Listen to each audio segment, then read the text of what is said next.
everyone, welcome to The Explainer. Today, we're zeroing in on something absolutely crucial for every single human resources professional out there. We're diving into a comprehensive guide built specifically to help you, the HR manager, train, guide, and empower your internal leadership teams. Look, as an HR pro, you already know the rules. But the real challenge is figuring out how to translate those incredibly complex regulations into simple, actionable strategies for your line managers and supervisors. Well, this explainer is your playbook for doing exactly that. So think about this for a second. Hiring dumb is easy. Hiring smart is hard. It's a quote right out of Max Muller's fantastic manager's guide to HR, and honestly, it hits the nail right on the head.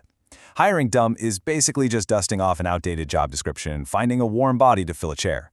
Hiring smart, on the other hand, that requires real analysis, total objectivity, and a deep understanding of what the actual work is. Our goal today is to give you the mental models you need to teach your supervisors exactly how to hire, manage, and train smart. So here's our game plan for today. We're going to take the complex, highly regulated life cycle of an employee and break it down into an intuitive timeline. We'll hit on hiring smart, training and evaluating, navigating compensation and leaves, essential employment law, the art of separation, and finally, documentation defense. Let's get right into it.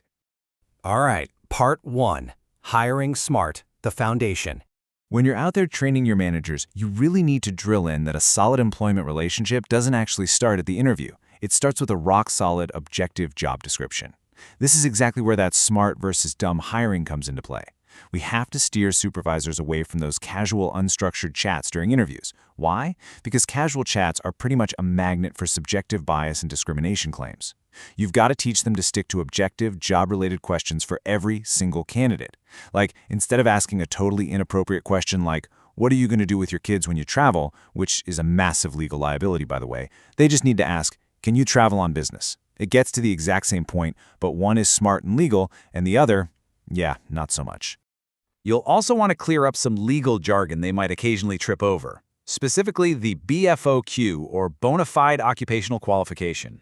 It sounds intimidating, but you can explain it as that incredibly rare exception where a discriminatory requirement is actually legally allowed. But, and this is a huge but, it absolutely must be significantly necessary for the business to even operate. A classic example you can share with them is hiring a female attendant for a women's locker room. Being female obviously isn't a BFOQ for running a gym, but for staffing that specific locker room, it absolutely is. The rule of thumb here is to keep it extremely narrow. Moving right along to part 2, training and evaluating performance. Okay, so you've hired smart. Now, how do you get your supervisors to actually train these new hires effectively? The biggest takeaway for your internal trainers is that our brains are all wired differently. You can't just talk at someone for an hour and expect them to master a new software system. We have auditory learners, visual learners, and kinesthetic or tactile learners. Your managers need to mix these 3 styles up to make sure the training actually sticks. Encourage them to really blend these approaches during onboarding. And once they're trained, well, they have to be evaluated. This is where you introduce your supervisors to the paradox of measurement. Sure, handing out a simple letter or number grade is super easy, but it totally fails at qualitative performance analysis. Unstructured, go-with-your-gut reviews, they're basically just asking for a lawsuit. Managers absolutely must use a broad set of specific core competencies to evaluate performance objectively. And hey, those competencies should tie right back to that foundational job description we talked about earlier. It's not about whether a manager likes someone's attitude, it's strictly about how they performed against clear, measurable criteria. Okay, part 3, navigating compensation and leaves. Now we're wading into the heavily regulated waters of paychecks and time off, specifically the Fair Labor Standards Act, or FLSA. Honestly, this can be a total nightmare if it's misunderstood. You need to teach your managers the basic framework for exempt versus non-exempt status. The absolute biggest lesson here? You can't just slap a salary on somebody and magically call them exempt just to avoid paying overtime. True exemption is all about their primary duties. Are they doing executive, administrative, or professional work? Do they actually use independent judgment on big, significant matters? Do they have advanced knowledge? Make sure your supervisors get this. The actual day-to-day duties dictate the status, not the paycheck. Then there's the Family and Medical Leave Act.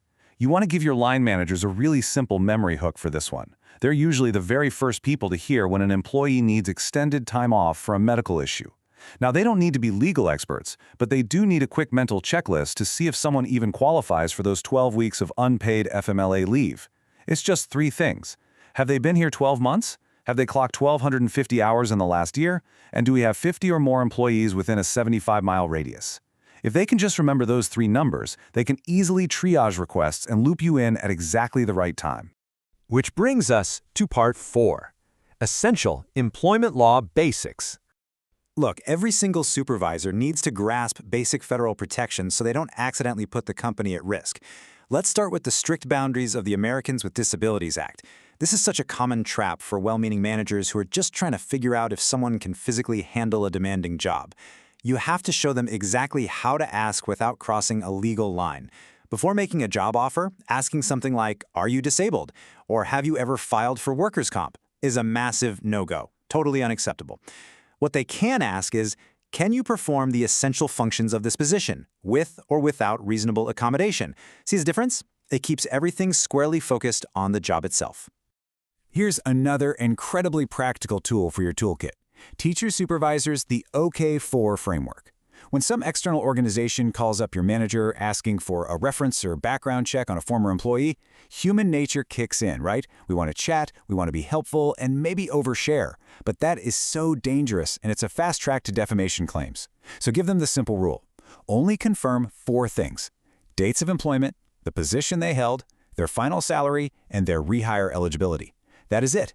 Just stick to the OK4. All right, on to Part 5, the art of separation.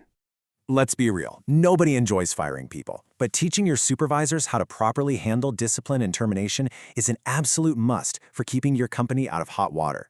Think of this as a roadmap. It maps out the exact sequence managers need to follow to give an employee a fair, fully documented chance to turn things around. You start with coaching, then a verbal warning, followed by a written warning, and then finally, termination. The point of progressive discipline isn't just to build a paper trail so you can fire someone. It's to make sure expectations are crystal clear, enforced fairly across the board, and that the person actually has a real shot at fixing the issue. Following this timeline proves the company acted fairly and reasonably. And while they're working through those steps, documentation is literally everything. The trick here is training managers to translate their own subjective feelings into objective, factual notes. If a manager writes someone up and just says, "You were hostile," well, that's subjective. It's an opinion, and it's super easy to fight. Instead, they have to write down exactly what they observed and how it hurt the business. Like, "You were rude and abrupt when you told the customer you didn't care if their order arrived before 11 a.m. Boom.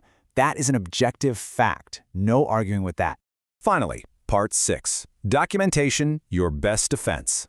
You really have to drill this golden rule into your managers' heads in the eyes of the law. If it isn't documented correctly and retained properly, it literally didn't happen.